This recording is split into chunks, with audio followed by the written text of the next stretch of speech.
Black Myth Wukong? Like, who even remembers this game exists? Like, all I remember when this game came out, when it first came out, was like, oh, it's selling so many copies, it's so successful. This is one of the greatest soul slap of the year. Like, completely forgotten a couple of weeks later. Does anybody remember that Black Myth Wukong even exists? Does anyone remember this game? Does anyone care about it? Does anyone play it? Does anybody like again, this kind of goes into what I've been saying lately, but it really does feel as if people will attach themselves to any slap that comes out in order to distract the general population from the far superior Nintendo game that's releasing around the same time, right? When this came out, I was playing Emio. Like next month, this month I'll be playing Zelda and Ace Attorney Investigations and like Marvel vs. Capcom 2. Like I don't have the time or the desire to even look at something like Black Myth Wukong, right?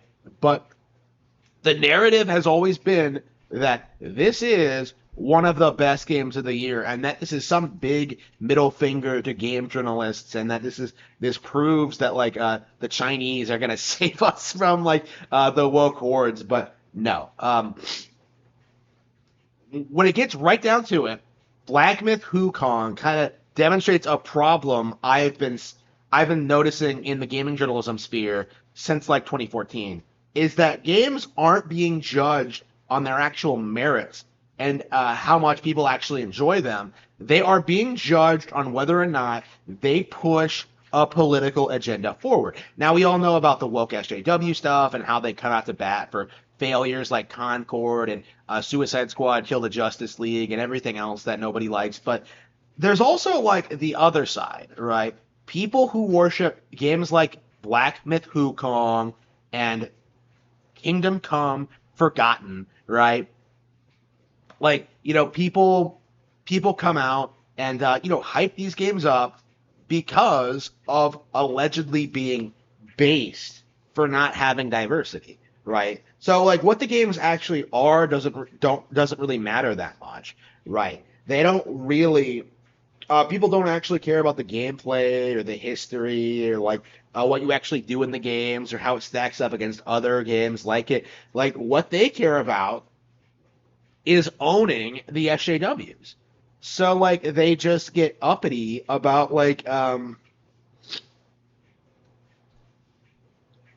the game journalist coverage of these games, and then they hype these up as massive success stories, and then just never really talk about them again, right? Like it isn't a proper way to get excited about video games because, of course, woke developers can produce good video games.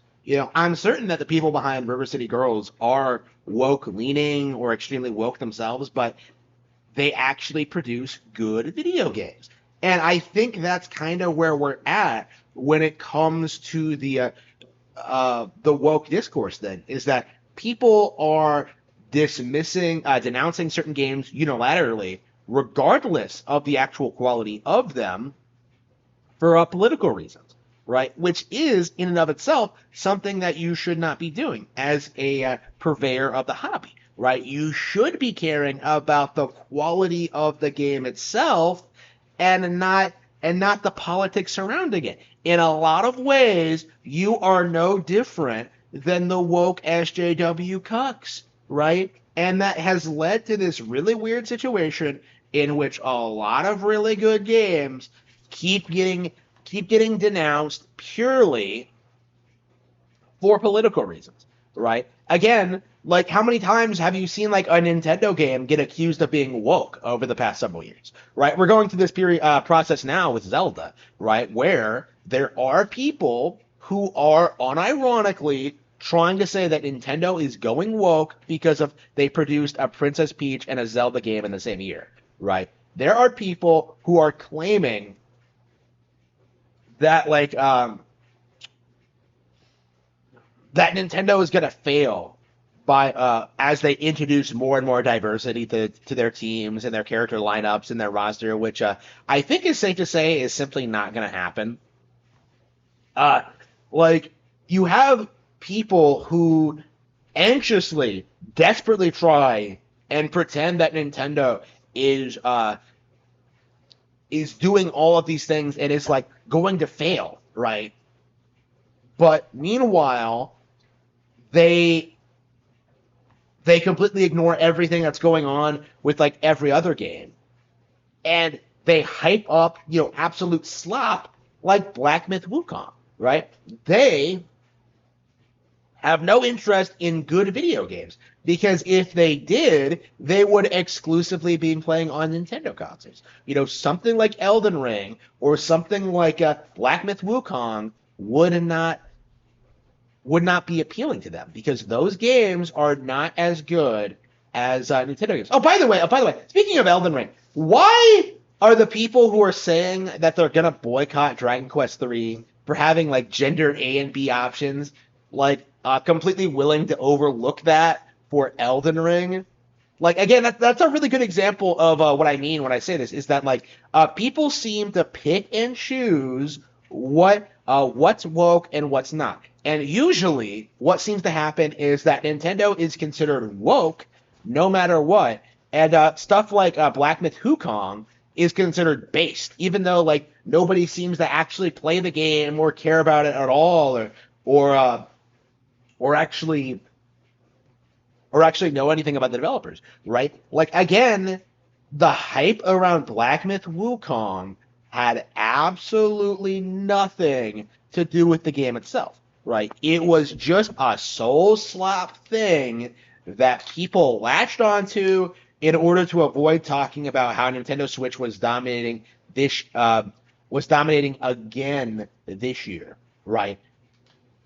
That's all it really comes down to, really. When you really stop to look at like what's been happening in the gaming sphere, when you pay attention to where the industry trends are going, when you see just how poorly that other developers are doing, you start realizing that the fanboys are absolutely latching onto anything that comes out on PlayStation 5 or PC at all, right?